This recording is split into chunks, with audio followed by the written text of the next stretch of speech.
This is Twigs. I'm from southern New Mexico. Twig from southern New Mexico. What's on your mind? Hey, I'm a libertarian. Okay. And I just called to say that I am the best kind of libertarian. An ex-libertarian? I'm a reformed libertarian, reformed by you and your show, and especially Michael Perez. So I just wanted to call in and say thank you for that. Oh, well, thank you for calling in. What was it about what Michael had presented that got you reformed, as it were? You know, it was, I would try to put myself in the shoes of the people I would be listening to debate him and you, and try to come up with my own counter arguments if I were to call in. And then I realized, everything I'm saying sounds really stupid. Looks good on paper, but once you break it down and how it applies to real life, it all falls apart pretty quickly. That is, I mean, that's I commend your that is a nimble mind that can actually sort of do that regardless of in what context, frankly. Yeah, can you pinpoint any moments or like sort of arguments that you really remember, like, oh, wait a second? It's really, the non-aggression principle sounds like a good thing in theory, is really what it is. And really why I was a libertarian in the first place is because I would hear economic conservative and social liberal. So I thought that applied to me. And social liberals, like, fine, right? We can still, I guess, be allies with them in that way. But listening to the non-aggression principle and how that applies the logical conclusion is you have to privatize the courts and the roads and everything else, which is what has to happen. It just makes absolutely no sense. That is correct.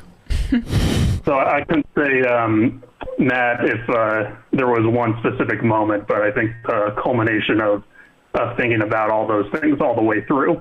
Hey, I did have one thing I wanted to ask, though. That's a separate topic. Please. Okay. I think kind of what's pretty obvious that Biden didn't bring up in his speech yesterday is that the Afghan army, I believe, fell so fast because I think it's pretty undeniable that there's a lot of supporters of the Taliban in the Afghan army. Would you agree with that notion? I have not seen much reporting in that regard. I think it's this. I think that they have not been funded for an extended period of time, except for very small, narrow forces. I think largely because of corruption. I think that's a big part of it. I think that the other big part of it is simply they became just overwhelming. I think what happened in the rural areas, I think there is more, I don't think there is as much concern about the Taliban in rural areas as there is in Kabul, because it's more urban. It is more sort of, I use this term loosely, westernized on some level, and more culturally progressive. And I think in the rural areas, I think their primary desire was to have no war. And I think that, if it takes a central authority to do that, a monopoly of force, if you will, then that's what we'll go for. We want peace, even peace under a regime that we don't necessarily love. And I think that is a self-reinforcing and self-accumulating force. In other words, the more provinces that make that decision, the more inertia is built, and it becomes an overwhelming force. And I think that's what happened. I think there's probably some support for the Taliban and these forces, but I can't imagine it's that much. I mean, I don't know why you would have joined that force. I think it's just a question of